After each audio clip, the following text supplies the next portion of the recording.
Hello students, last video lecture में हम लोगों ने can matter change it's state ये टॉपिक पढ़ा था, जहाँ पे हम लोगों ने effect of change of temperature and the effect of change of pressure on the states of matter इसके बारे में पढ़ा था। हम लोगों को पता है कि मैटर के फिजिकल स्टेट को चेंज करने के लिए दो फैक्टर बहुत ज़्यादा इंपॉर्टेंट है। One is the temperature and other one is the pressure. तो ये टॉपिक हम लोगों ने लास्ट वीडियो में कंप्लीट किया था। लास्ट वीडियो में मैंने तुम लोगों को डिग्री सेल्सियस टेम्परेचर और केल्विन टेम्परेचर के बारे में थोड़ा बहुत बताया था। जैसे मैंने क्या बोला था, melting point of ice is 273.15 Kelvin, right. मैंने तुम लोगों को क्या बताया था, melting point of ice is 273.15 Kelvin, but degree Celsius पे melting point of ice is 0 degree Celsius. Okay, degree Celsius पे आइस का मेल्टिंग पॉइंट कितना रहता है, 0 degree Celsius. Okay, and Kelvin scale में आइस का मेल्टिंग पॉइंट कितना रहता है, 273.15 केल्विन। तो मैंने तुम लोगों को बताया था कि नेक्स्ट वीडियो में हम लोग डिग्री सेल्सियस को केल्विन में कैसे कन्वर्ट करेंगे, राइट। जैसे फॉर एग्जांपल यहाँ पे देखो, वाटर का टेम्परेचर सेल्सियस स्केल में कितना है, 100 डिग्री सेल्सियस है, बट वाटर का टेम्परेचर केल्विन स्केल में कितना है, 373 केल्विन है। तो टेम्परेचर इन डिग्री सेल्सियस को टेम्परेचर इन केल्विन स्केल में कैसे कन्वर्ट करना है, और केल्विन स्केल वाले टेम्परेचर को डिग्री सेल्सियस में कैसे कन्वर्ट करना है, इसके बारे में हम लोग इस वीडियो में पढ़ेंगे। और एक दूसरा टॉपिक भी इस वीडियो में हम कवर करेंगे। तो पहले यहाँ पे एक नोट देख लो, फिर हम लोग वो टॉपिक के ऊपर जाएंगे। Kelvin is the SI unit of temperature. Kelvin क्या है, टेम्परेचर का एसआई यूनिट है। 0 degree Celsius is equal to 273.15 Kelvin. Okay, 0 degree Celsius का मीनिंग क्या होता है, 273.15 Kelvin. For convenience we take 0 degree Celsius is equal to 273 Kelvin after rounding off the decimal. Okay, actually 0 degree Celsius is equal to 273.15 Kelvin होता है, but convenience के लिए हम लोग क्या करेंगे, 0 degree Celsius is equal to 273 Kelvin लेंगे, मतलब उसके डेसिमल को क्या करेंगे, rounding of.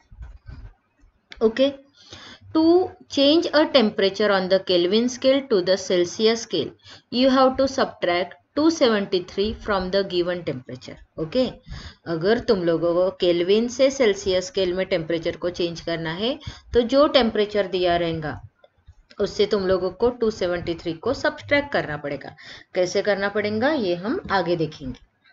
And to convert temperature on the Celsius scale to Kelvin scale, you have to add 273 to the given temperature.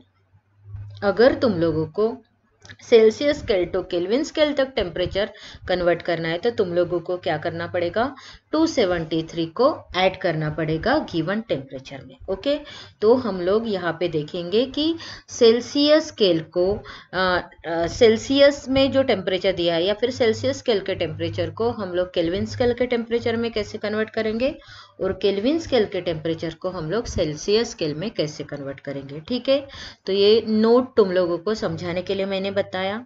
एक और नोट मैं बताती हूँ, देन फिर हम लोग वो कन्वर्शन स्टार्ट करते हैं। यहाँ पे देखो, हम लोगों ने एटमॉस्फेरिक प्रेशर कहते थे, तो मैंने तुम लोगों को बोला था atmospheric pressure is the normal atmospheric pressure. तो सुनो, atmosphere ATM is a unit of measuring pressure exerted by the gas. Okay, gas जो प्रेशर को एक्सर्ट करता है, उस प्रेशर को मेजर करने के लिए एटमॉस्फियर ATM ये यूनिट को यूज किया जाता है। ओके, तो ATM यूनिट किसके लिए यूज किया जाता है, जो गैस प्रेशर को एक्सर्ट करता है, उस प्रेशर को मेजर करने के लिए। The unit of pressure is pascal.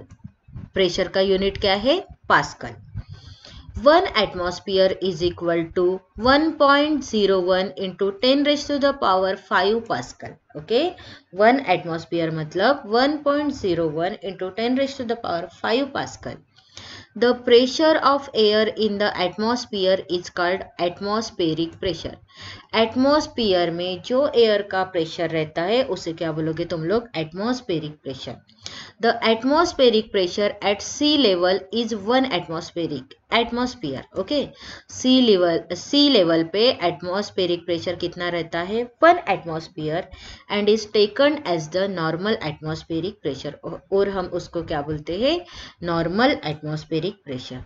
तो तुम लोगों को ये 2 इंपॉर्टेंट नोट समझ में आए होंगे।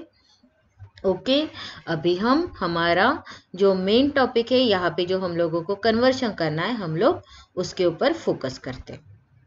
ओके, तो हम लोग क्या करेंगे? कैसे केल्विन स्केल को डिग्री सेल्सियस में और डिग्री सेल्सियस को केल्विन स्केल में कन्वर्ट करना है, ये हम देखेंगे। ठीक है। The common unit of temperature and SI unit of temperature. Okay, यहाँ पे हम सबसे पहले क्या देखेंगे?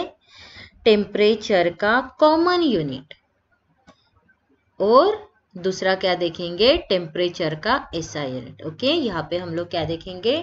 टेम्परेचर का कॉमन यूनिट एंड दूसरा क्या देखेंगे? टेम्परेचर का SI यूनिट। ओके, तो सबसे पहले common unit. The common unit of measuring temperature is degree Celsius. Degree Celsius जो है वो टेम्परेचर को मेजर करने का कॉमन यूनिट है। Melting point of ice is equal to 0 degree Celsius, boiling point of water is equal to 100 degree Celsius. Right, तो degree Celsius ये temperature को मेजर करने का कॉमन यूनिट है। The scale name is Celsius scale of temperature. Okay, और उसके लिए जो स्केल यूज होती है वो कौन सी स्केल रहेंगी? सेल्सियस स्केल रहेंगी। ठीक है, अब देखते हैं हम लोग SI unit. The SI unit of measuring temperature is the kelvin. Okay, temperature को मेजर करने के लिए जो SI यूनिट होता है वो क्या रहता है? केल्विन, और केल्विन को हम लोग K साइन से डिनोट करते हैं। All the temperature on the scale और पॉजिटिव। ये स्केल पे कोई भी टेम्परेचर नेगेटिव में नहीं रहेगा, केल्विन स्केल पे सारे टेम्परेचर पॉजिटिव में अवेलेबल रहेंगे। जैसे तुम लोगों ने देखा melting point of ice is 0 degree Celsius, अभी ये केल्विन में है, तो यहाँ पे क्या रहेगा? Melting point of ice is 273 kelvin and boiling point of water is 373 kelvin. Okay, तो आइस का मेल्टिंग पॉइंट कितना रहेगा? 273 kelvin and boiling point of water 373 kelvin. अब इस डिग्री सेल्सियस में और इस केल्विन में कुछ ना कुछ तो रिलेशन होगा, तभी तो हम लोग डिग्री सेल्सियस स्केल के टेम्परेचर को केल्विन स्केल के टेम्परेचर में कन्वर्ट कर सकते हैं। तो इसमें क्या रिलेशन है ये हम आगे देखते हैं। तो देखो फिर इसमें क्या रिलेशन है। Temperature of 0 degree Celsius on Celsius scale is equal to 273 on the Kelvin scale. Okay, temperature जो है 0 डिग्री सेल्सियस कौन से स्केल में रहेगा? सेल्सियस स्केल में, वो किससे इक्वल है? 273 Kelvin on the Kelvin scale. Okay, मतलब 0 degree Celsius is equal to what? 273 Kelvin. Okay, तो ये रिलेशन हम लोगों को समझ में आ गया। 0 degree Celsius is equal to 273 Kelvin. The relation between Kelvin scale and Celsius scale of the temperature can be written as, okay, अभी केल्विन स्केल और सेल्सियस स्केल टेम्परेचर का रिलेशन हम लोग ऐसे लिखते हैं। Temperature on Kelvin scale is equal to temperature on Celsius scale plus 273 Kelvin. किसका relation show करें हम यहाँ पे? केल्विन स्केल और सेल्सियस स्केल के टेम्परेचर का रिलेशन। तो वो रिलेशन हम ये इक्वेशन से शो करते हैं, that is temperature on Kelvin scale is equal to temperature on Celsius scale plus 273। Okay, तो फिर तुम लोगों को अगर सेल्सियस स्केल को केल्विन में कन्वर्ट करना है तो ये सेल्सियस स्केल में तुम लोग क्या करोगे? 273 को ऐड करोगे, और अगर तुम लोगों को केल्विन स्केल को सेल्सियस स्केल में कन्वर्ट करना है तो क्या करोगे? ये 273 को केल्विन स्केल से माइनस करोगे। अब ये कन्वर्शन कैसे होता है वो हम 2 एग्जाम्पल से देखेंगे। This relation can be used to convert a Celsius temperature into a Kelvin temperature or a Kelvin temperature into a Celsius temperature. Okay, ये रिलेशन का यूज किसके लिए होगा? सेल्सियस टेम्परेचर को केल्विन टेम्परेचर में कन्वर्ट करने के लिए और केल्विन टेम्परेचर को सेल्सियस टेम्परेचर में कन्वर्ट करने के लिए। ओके, तो पहला देखते हैं हम example. Convert the temperature of 25 degree Celsius to the Kelvin scale. Okay, हम लोगों को टेम्परेचर कितना दिया है? हम लोगों को टेम्परेचर दिया है 25 डिग्री सेल्सियस। ये 25 डिग्री सेल्सियस को हम लोग कौन से स्केल में कन्वर्ट करेंगे? केल्विन स्केल में। फिर हमारे पास में एक रिलेशन है जो हम लोगों ने देखा था, टेम्परेचर ऑन केल्विन स्केल। तुम लोग यहाँ पे सिंपली ऐसे भी लिख सकते हो, K is equal to temperature on degree Celsius scale. तो क्या करोगे? यहाँ पे टेम्परेचर ऑन केल्विन स्केल मतलब के, temperature on degree Celsius scale मतलब, एक second, 0 degree Celsius. Temperature on degree Celsius मतलब 0 डिग्री सेल्सियस प्लस 273 केल्विन। फिर टेम्परेचर ऑन सेल्सियस स्केल कितना दिया है? 25 प्लस 273, टोटल कितना होगा तुम्हारा? 298 केल्विन। हो गया ये तुम्हारा 25 डिग्री सेल्सियस केल्विन में कन्वर्ट है जी। ओके, देन हम नेक्स्ट एग्जांपल देखते हैं। Convert the temperature of 300 Kelvin to Celsius scale. Okay, हम लोग क्या करेंगे? 300 केल्विन टेम्परेचर को सेल्सियस स्केल में कन्वर्ट करेंगे। अभी तक हमने डिग्री सेल्सियस स्केल को केल्विन में कन्वर्ट किया, अभी हम केल्विन टेम्परेचर को डिग्री सेल्सियस स्केल में कन्वर्ट करेंगे। कितना केल्विन टेम्परेचर दिया है? 300 केल्विन। ओके, तो फिर हम सेम रिलेशन फॉलो करेंगे। Temperature of Kelvin scale is equal to temperature of Celsius scale plus 273 Kelvin. Okay, अभी यहाँ पे हमने x लिखा है, x नहीं भी लिखा तो भी तुम लोग डायरेक्टली डिग्री सेल्सियस स्केल लिख सकते हो, ठीक है। हाँ सॉरी, अब वो जो एग्जाम्पल देखा था हम लोगों ने, इसमें ये जो टेम्परेचर ऑन सेल्सियस स्केल है, तो यहाँ पे भी तुम लोगों को मैंने बाय मिस्टेक 0 डिग्री सेल्सियस लिखा था, बट इसको तुम लोग क्या लिखोगे ब्रैकेट में? डिग्री सेल्सियस, ठीक है। वो मेरा बाय मिस्टेक्स हो गया, तो याद रखो temperature on Celsius scale degree Celsius. Okay, अभी हम ये रिलेशन को देखते हैं कि कैसे हम लोग केल्विन को डिग्री सेल्सियस में कन्वर्ट कर सकते हैं।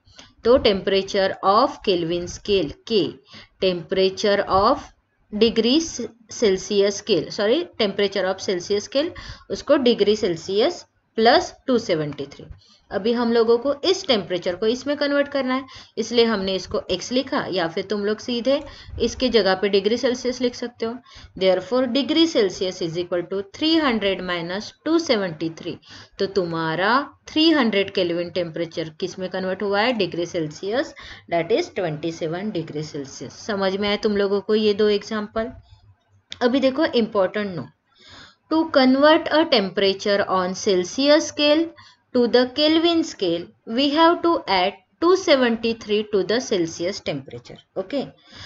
अगर हम लोगों को सेल्सियस स्केल को केल्विन स्केल में कन्वर्ट करना है, ठीक है, सेल्सियस स्केल को केल्विन स्केल में कन्वर्ट करना है, तो हम लोग क्या करेंगे?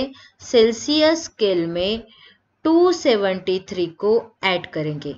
अगर हम लोगों को केल्विन स्केल को सेल्सियस स्केल में कन्वर्ट करना है, तो हम लोग क्या करेंगे? 273 को केल्विन स्केल से सब्ट्रैक्ट करेंगे।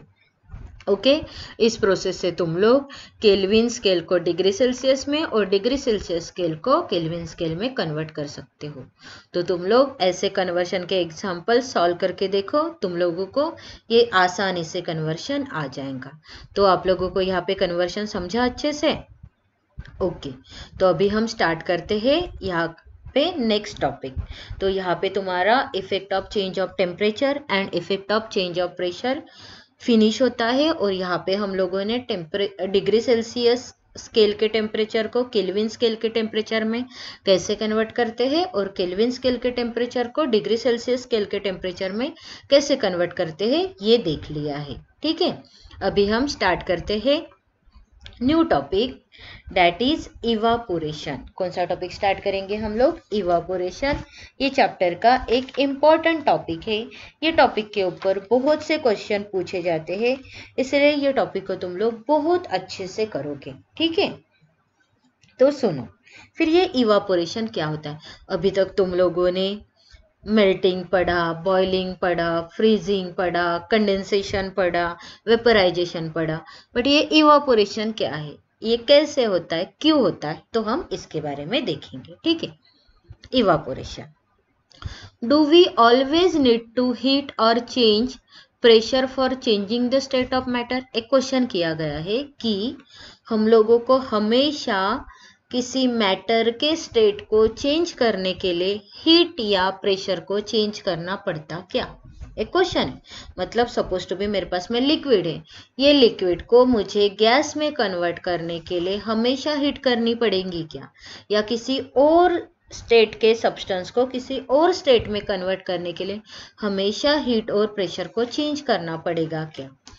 Can you quote some example from everyday life where change of state from liquid to vapor takes place without the liquid reaching the boiling point। तुम लोग कुछ ऐसे एग्जाम्पल बता सकते हो क्या हमारे एवरीडे लाइफ से। Can you quote the some examples from everyday life where change of state from liquid to vapour takes place without the liquid reaching the boiling point. तुम एवरीडे लाइफ के कोई ऐसे एग्जाम्पल बता सकते हो क्या जहाँ पे लिक्विड वेपर में कन्वर्ट हो रहा है without reaching the boiling point. मतलब तुम लोगों को पता है कि लिक्विड एक पर्टिकुलर फिक्स बॉइलिंग पॉइंट पे पहुंचने के बाद में क्या करता है, वेपराइज होना शुरू हो जाता है। बट तुम्हारे एवरीडे लाइफ में ऐसे कुछ एग्जाम्पल है कि जहाँ पे लिक्विड एक फिक्स बॉइलिंग पॉइंट तक पहुंचता भी नहीं बट वो वेपर में कन्वर्ट होता है। तो तुम लोगों को पता है ऐसे कुछ एग्जाम्पल।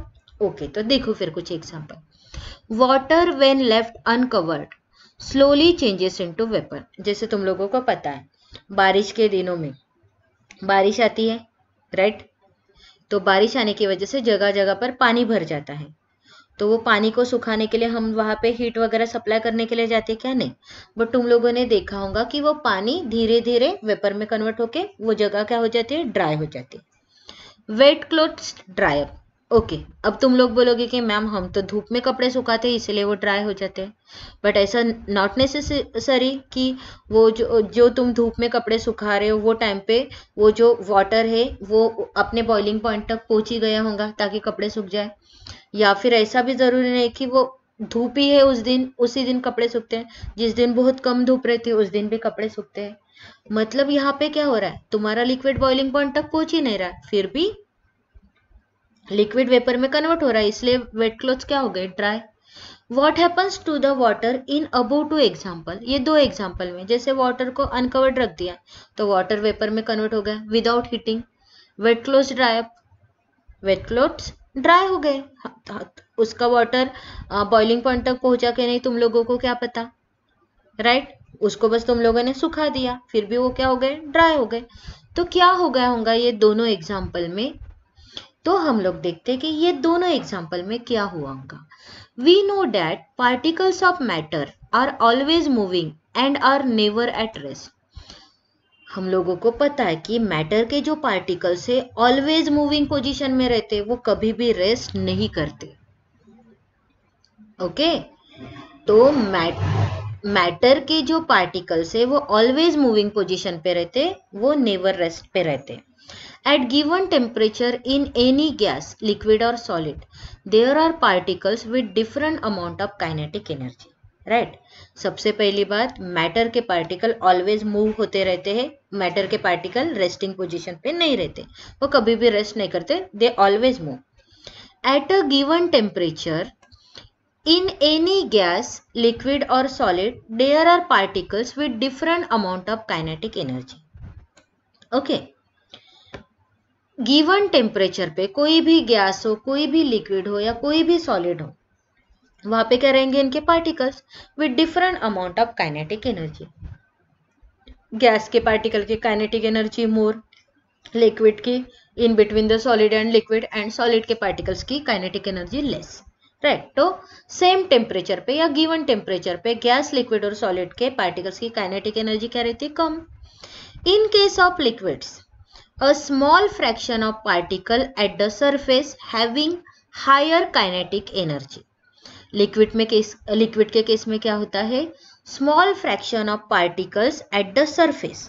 मतलब सपोज टू बी ये एक ऐसे कोई चीज समझो या कंटेनर समझो, यहाँ पे क्या है, लिक्विड है, मतलब वाटर है। ओके, ऐसे कंसिडर करो वाटर है।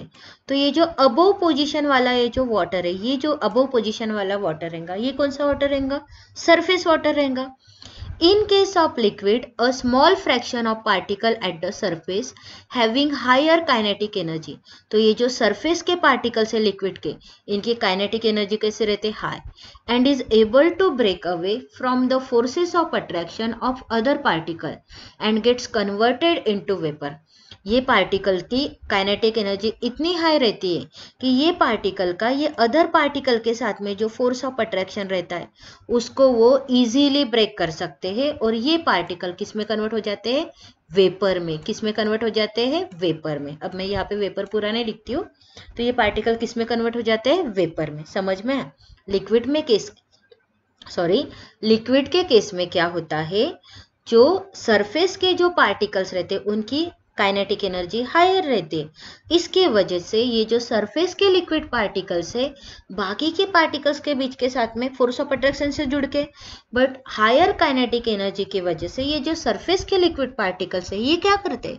बाकी के पार्टिकल्स के साथ का फोर्स ऑफ अट्रैक्शन को ब्रेक करते एंड वो किस में कन्वर्ट होते हैं? It gets converted into the vapour. These phenomenon of change of a liquid into a vapors at any temperature below its boiling point is called evaporation. इसी phenomenon को हम लोग क्या बोलते हैं? evaporation, जहाँ पे liquid vapor में convert हो रहा है कोई भी टेम्परेचर पे below its boiling point. समझ में आया? The phenomenon of तो evaporation की definition क्या होंगी? The phenomenon of change of a liquid into vapor at any temperature below its boiling point is called evaporation. So what is evaporation? The phenomenon of change of a liquid into vapor at any temperature below its boiling point. मतलब liquid किसी भी temperature पे liquid किसी भी temperature पे vapour में convert होगा below it's boiling point, मतलब उसके बॉइलिंग पॉइंट तक रीच होने से पहले उस प्रोसेस को क्या बोलते हैं? इवापोरेशन. मतलब इवापोरेशन होने के लिए वो पर्टिकुलर बॉइलिंग पॉइंट पे पहुंचना जरूरी नहीं है. मतलब यहाँ पे इवापोरेशन और बॉइलिंग में डिफरेंस है. तुम लोगों को पता है बॉइलिंग और वेपराइजेशन में भी लिक्विड गैस में कन्वर्ट होता है या वेपर में कन्वर्ट होता है, वैसे इवापोरेशन में भी लिक्विड वेपर में कन्वर्ट हो रहा है. सेम इवापोरेशन में भी लिक्विड वेपर में कन्वर्ट हो रहा है एंड बॉइलिंग एंड वेपराइजेशन में भी लिक्विड वेपर में कन्वर्ट हो रहा है.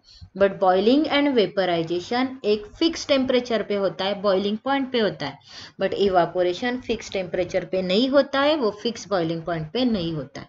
इसका डिफरेंस मैं तुम लोगों को आगे बताऊंगी. अभी तुम लोग इतना ध्यान में रखो कि इवापोरेशन और बॉइलिंग में डिफरेंस है. So what is evaporation?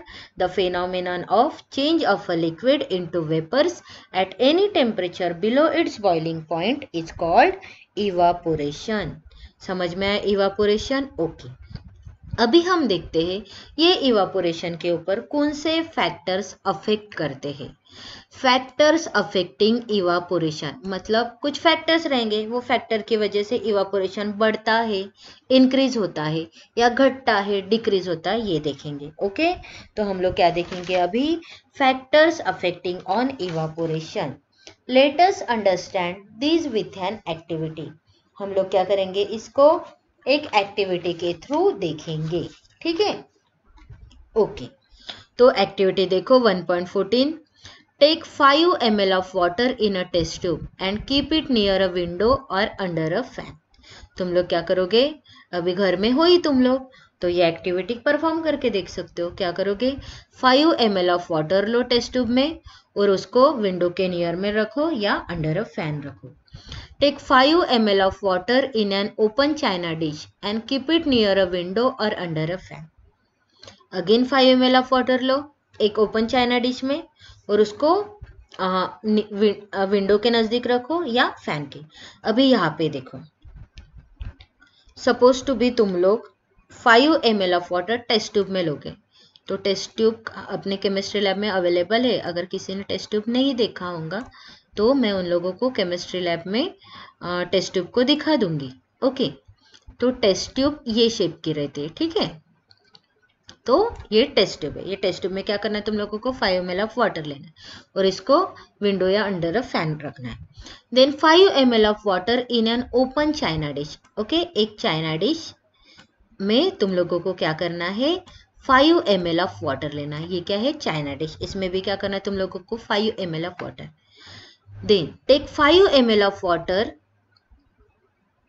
पहले यहाँ पे देख लो कि take 5 ml of water in a test tube.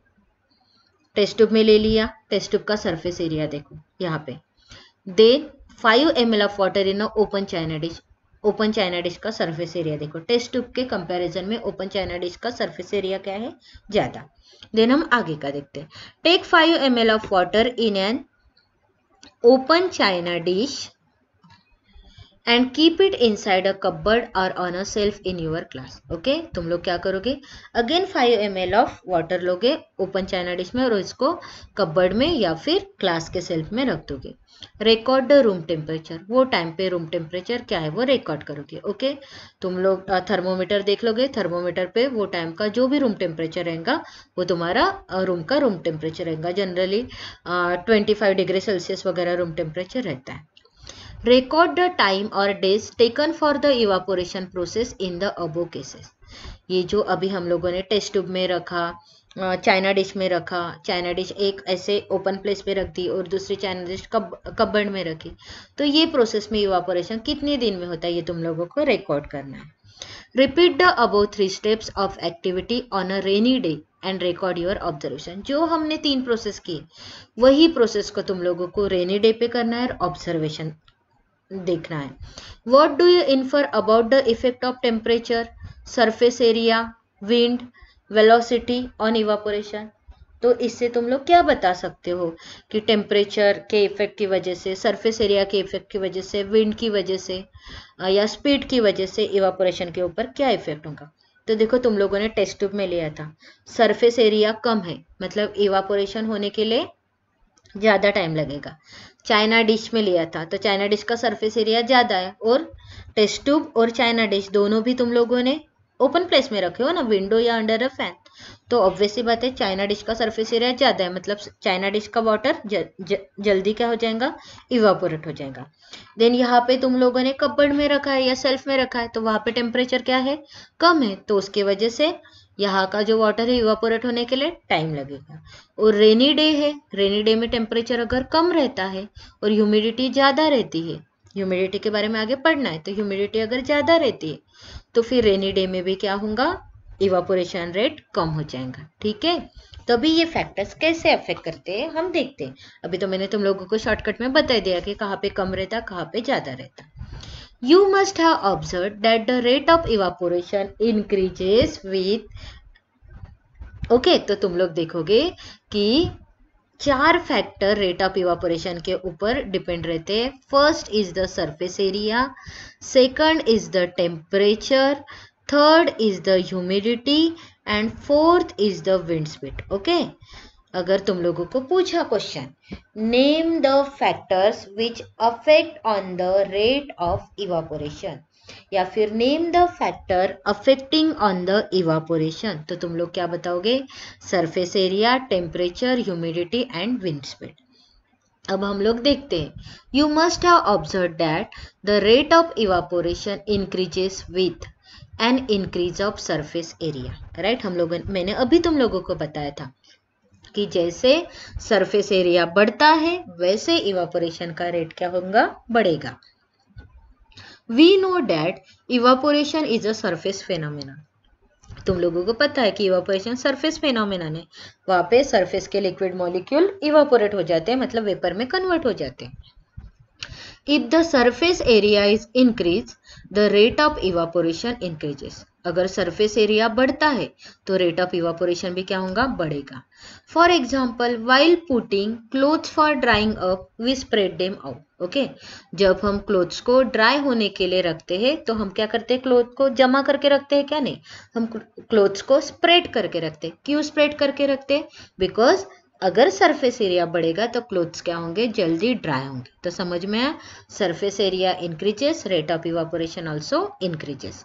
Then an increase of temperature, with the increase of temperature more number of particles get enough kinetic energy to go into the vapor state। जैसे temperature बढ़ेगा तो क्या होगा, temperature बढ़ेगा तो particles को more amount of kinetic energy मिलेंगी और वो वेपर स्टेट में कन्वर्ट हो जाएंगे। मतलब temperature increases, rate of evaporation also increases.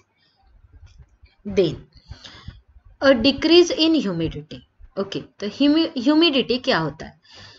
Humidity is the amount of water vapour present in air. Okay, humidity क्या है? Amount of water vapour present in air. तुम लोगों को पता है कि एयर में वाटर वेपर प्रेजेंट रहते हैं, मतलब वाटर गैसियस फॉर्म में प्रेजेंट रहता है। तो ह्यूमिडिटी क्या है? Is the amount of water vapour present in air. The air around us cannot hold more than a definite amount of water vapor at a given temperature। तो air में एक particular temperature पे fix amount of water vapour he hold करने की capacity, या फिर air एक particular temperature पे fix amount of water vapour को ही होल्ड कर सकता है। If the amount of water vapour in the air is already high, मतलब एयर में बहुत ज्यादा अमाउंट ऑफ वाटर वेपर है, the rate of evaporation decreases. तो इवापोरेशन का रेट क्या होगा? डिक्रीजेस। समझ में आया? मतलब ह्यूमिडिटी अगर क्या होती है? बढ़ती है, तो रेट ऑफ इवापोरेशन क्या होगा? डिक्रीज होगा। समझ में आया? सो अ डिक्रीज इन ह्यूमिडिटी, मतलब अगर ह्यूमिडिटी डिक्रीज होती है तो रेट ऑफ इवापोरेशन इंक्रीज। मतलब अगर amount of water vapour air में कम है तो इवापोरेशन रेट ज्यादा, बट अगर amount of water vapour air में ज्यादा है तो इवापोरेशन रेट कम। ओके, तो humidity increases, rate of evaporation decreases, and humidity decreases, rate of evaporation क्या होगा? Increases. And increase in wind speed. Okay, wind speed के इंक्रीज होने की वजह से भी रेट ऑफ इवापोरेशन क्या होगा? Increases. It is a common observation that clothes dry faster on a windy day. Okay, एक कॉमन ऑब्जर्वेशन है कि जिस दिन बहुत ज्यादा हवा चलती रहती है उस दिन क्या होते हैं? क्लोथ्स फास्टली ड्राई होते। With the increase in wind speed, the particles of water vapor move away with the wind। जैसे जैसे विंड स्पीड क्या होती है? बढ़ती जाती है, तो वाटर वेपर के पार्टिकल्स विंड के साथ में क्या हो जाते हैं? मूव होते हैं। Decreasing the amount of water vapour in the surrounding. और पार्टिकल्स अगर चले जा रहे हैं विंड के साथ में, तो वो जो क्लोथ्स है उसके सराउंडिंग में वाटर वेपर क्या हो जाएंगे? डिक्रीज हो जाएंगे। और क्या होगा? जो विंडी डे में क्लोथ्स क्या हो जाएंगे? Dry faster. तो अगर विंड स्पीड ज्यादा है तो इवापोरेशन रेट भी इंक्रीज होगा। ह्यूमिडिटी डिक्रीज है तो इवापोरेशन इंक्रीज होगा। टेम्परेचर की वजह से इवापोरेशन इंक्रीज होगा, एंड सरफेस एरिया ज्यादा है तो इवापोरेशन इंक्रीज। तो ये 4 फैक्टर रेट ऑफ इवापोरेशन के ऊपर डिपेंड करते हैं, या 4 फैक्टर्स अफेक्ट करते हैं। First is the surface area, second is the temperature, third is the humidity, and fourth one is the wind speed. Okay, तो यहाँ पे तुम लोगों को इवापोरेशन समझ में आ जाएगा। तुम लोग इसको अच्छे से वीडियो को देख लो, ठीक है। अभी हम लोग देखते हैं how does evaporation cause cooling. Evaporation की वजह से हम लोगों को कूल क्यों फील होता है, या फिर इवापोरेशन हमको कूल कैसे फील करवाता है, हम ये देखते हैं, ठीक है। How does evaporation cause cooling. देखो, in an open vessel the liquid keeps on evaporating. अगर हमने कोई ओपन वेसल लिया, जैसे चाइना डिश ओपन थी, उसके ऊपर कुछ नहीं ढका, तो वहां का लिक्विड क्या होता है? इवापोरेट कंटिन्यूएशन में होते रहता है। बिकॉज तुम लोगों को पता है कि मॉलिक्यूल्स क्या रहते हैं? कंटिन्यूअसली मूव होते रहते हैं। तो ओपन वेसल में लिक्विड का इवापोरेशन कंटिन्यूएशन में होते ही रहता है। The particles of liquid absorb the energy from the surrounding to regain the energy lost during the evaporation। Liquid के पार्टिकल्स क्या करते हैं? सराउंडिंग से एनर्जी को एब्सॉर्ब करते हैं to regain the energy lost during evaporation. Evaporation के time पे जो एनर्जी लॉस्ट होती है वो एनर्जी को रिगेन करने के लिए जो लिक्विड के पार्टिकल्स है वो क्या करते हैं? सराउंडिंग से एनर्जी को एब्सॉर्ब करते हैं। समझ में आया? ओपन वेसल में लिक्विड्स क्या होते रहता कि इवापोरेट होते रहता। तो जब लिक्विड इवापोरेट होते रहेगा तो उसकी एनर्जी भी लॉस्ट होती रहेंगी। तो ये लिक्विड के पार्टिकल्स क्या करेंगे, सराउंडिंग से एनर्जी को एब्सॉर्ब करेंगे ताकि जो एनर्जी लॉस्ट हुई है वो एनर्जी फिर से रिगेन हो जाए। This absorption of energy from the surrounding makes the surrounding cold. Obvious सी बात है, लिक्विड के पार्टिकल्स ने सराउंडिंग से एनर्जी को एब्सॉर्ब किया तो सराउंडिंग क्या हो गई, कोल्ड, और इससे इवापोरेशन क्या करता है, कूलिंग इफेक्ट देता है। समझ में आया? और देखते हैं इसके example. What happens when you pour some acetone और nail polish remover on your palm. Nail paint लगाती है लड़कियां, तो तुम लोगों को पता ही है कि नेल पेंट अगर लगाते हैं तो नेल पेंट निकालने के लिए ये लोग नेल पॉलिश रिमूवर को यूज करते हैं। तो वो नेल पॉलिश रिमूवर क्या है, तो वो नेल पॉलिश रिमूवर क्या है, एसीटोन। तो तुम लोगों ने ऑब्जर्व किया होगा कि जनरली ये जो नेल पॉलिश रिमूवर तुम्हारे हाथ पे गिर जाता है तो आफ्टर समटाइम्स तुम लोगों को क्या फील हो जाता है, हाथ को बहुत कोल्ड फील हो जाता है। क्या क्वेश्चन किया है, what happens when you pour some acetone और nail polish remover on your palm. तो तुम्हारे हाथ को क्या होगा, ठंडा महसूस होगा। तो क्यों ठंडा महसूस होगा, the particles gain energy from your palm or surrounding and evaporate causing the palm to feel cool। क्या करते हैं, ये जो एसीटोन या नेल पॉलिश रिमूवर के जो पार्टिकल्स है हमारे जो हाथ पे जो एनर्जी रहती है वो एनर्जी को गेन करते हैं या फिर सराउंडिंग से एनर्जी गेन करते हैं और वो क्या हो जाते हैं, इवापोरेट, एंड जिसके वजह से तुम्हारे हाथ को क्या होता है, कोल्ड फील होता है। समझ में आया? अगर तुमको एग्जाम में क्वेश्चन पूछा कि एसीटोन या नेल पेंट रिमूवर तुम्हारे अगर हाथ पे गिर जाते तो तुम लोगों को क्यों कूल क्यों फील होता है, तो क्या लिखोगे उसका answer, the particles gain energy from your palm और surrounding and evaporate causing the palm to feel cool. Okay, तो पार्टिकल क्या करते हैं, अपने हाथ या सराउंडिंग से एनर्जी को गेन करते हैं और एसीटोन के पार्टिकल्स या नेल पॉलिश रिमूवर के पार्टिकल्स इवापोरेट हो जाते हैं और तुम लोगों के हाथ को कूल फील होता है। Then after a hot sunny day people sprinkle water on the roof और open ground because a large latent heat of vaporization of water helps to cool the hot surface। Okay, तुम लोगों को पता है कि summer days में क्या होता है, कुछ लोग क्या करते हैं, अपने ओपन ग्राउंड में पानी को छिड़कते हैं या अपने छतों पर पानी को छिड़कते हैं। क्यों? ताकि large latent heat of vaporisation of water हो और क्या हो, तुम्हारा हॉट सरफेस जो भी है वो कूल हो। तो क्या हो जाएगा, लैटेंट हीट ऑफ वेपराइजेशन मतलब लिक्विड वेपर में कन्वर्ट हो जाएगा। अगर हॉट सनी डेज के बाद में इवनिंग के टाइम पे लोगों ने अपने छत के ऊपर या ओपन ग्राउंड के ऊपर पानी डाला तो क्या हुआ, वो जो तुम्हारा छत है या ग्राउंड है वो बहुत ज़्यादा गर्म होकर है तो वो क्या कर जाएगा, वो जो वाटर है वो वाटर को वेपराइज कर देगा और वो जो सराउंडिंग का जो भी हॉट सरफेस है वो क्या हो जाएगा, कूल हो जाएगा। Can you cite some more examples from daily life where we can feel the effect of cooling due to evaporation. हमारे डेली लाइफ में बहुत से ऐसे एग्जाम्पल है जहाँ पे इफेक्ट ऑफ कूलिंग पॉसिबल है ड्यू टू द इवापोरेशन। बहुत से एग्जाम्पल है, बस हम लोगों को इवापोरेशन के बारे में तुम लोगों को नहीं पता था, उसकी वजह से तुम लोगों को आइडिया नहीं थी। तो तुम लोग अभी एक काम करो, अभी अपने सराउंडिंग के ऐसे बहुत सारे एग्जाम्पल को ऑब्जर्व करो और वो इवापोरेशन की वजह से कूलिंग इफेक्ट क्यों देते हैं, कैसे देते हैं, उसके एग्जाम्पल्स लिखो। Okay, then why should we wear cotton clothes in summer. Summer में हम लोग क्यों कॉटन क्लोथ्स पहनते हैं, या फिर why should we wear cotton clothes in summer, हम लोगों ने समर में कॉटन क्लोथ्स क्यों पहनना चाहिए। During summer we perspire more because of the mechanism of our body which keeps us cool.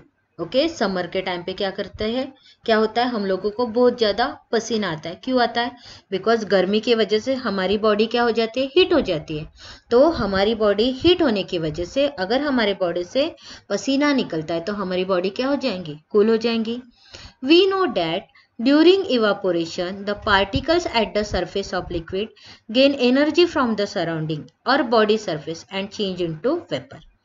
तो क्या करेंगे, जो लिक्विड सरफेस के पार्टिकल है वो सराउंडिंग से एनर्जी को गेन करेंगे या फिर बॉडी सरफेस से एनर्जी को गेन करेंगे, और ये जो लिक्विड के जो पार्टिकल्स है वो वेपर में कन्वर्ट हो जाएंगे। The heat energy equal to the latent heat of vaporization is absorbed from the body, leaving the body cool. Okay तो जो हीट एनर्जी है वो किससे इक्वल रहेंगी, लैटेंट हीट ऑफ वेपराइजेशन को। तो ये हीट एनर्जी कहाँ से एब्सॉर्ब होंगी, बॉडी से, और वाटर किस में कन्वर्ट हो जाएगा, वेपर में। तो हमारी बॉडी क्या करेंगी, कूल फील करेंगी।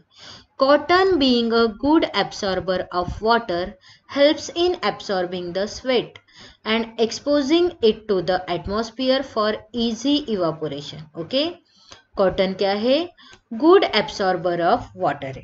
ओके, मतलब कॉटन क्या करता है, वाटर को अच्छे से एब्सॉर्ब करता है। सो कॉटन क्या करेगा, स्वेट को एब्सॉर्ब करने के लिए हेल्प करेगा, and exposing it to the atmosphere for easy evaporation, और क्या करेगा, इजी इवापोरेशन के लिए वो जो वाटर को एटमॉस्फेयर को क्या करेगा, एक्सपोज कर देंगे, और वाटर इजीली क्या हो जाएगा, इवापोरेट। इसीलिए हम लोगों को कॉटन क्लोथ्स को समर में पहनना चाहिए। Cotton being a good absorber of water helps in absorbing the sweat. Cotton क्या करता है, वाटर को अच्छे से एब्सॉर्ब करता है, तो वो ऑब्वियस सी बात है स्वेट को भी एब्सॉर्ब करेगा, और क्या करता है, वो उस वाटर पार्टिकल या स्वेट पार्टिकल्स को एटमॉस्फेयर को एक्सपोज करता है। तो एटमॉस्फेयर में जैसे वो वाटर पार्टिकल्स क्या हो जाएंगे, एक्सपोज हो जाएंगे, तो वो किस में कन्वर्ट हो जाएंगे, वेपर में। मतलब यहाँ पे भी क्या हो रहा है, इवापोरेशन, और हमारी बॉडी को कूल महसूस होगा। इसीलिए समर में कॉटन क्लोथ्स को पहनना चाहिए।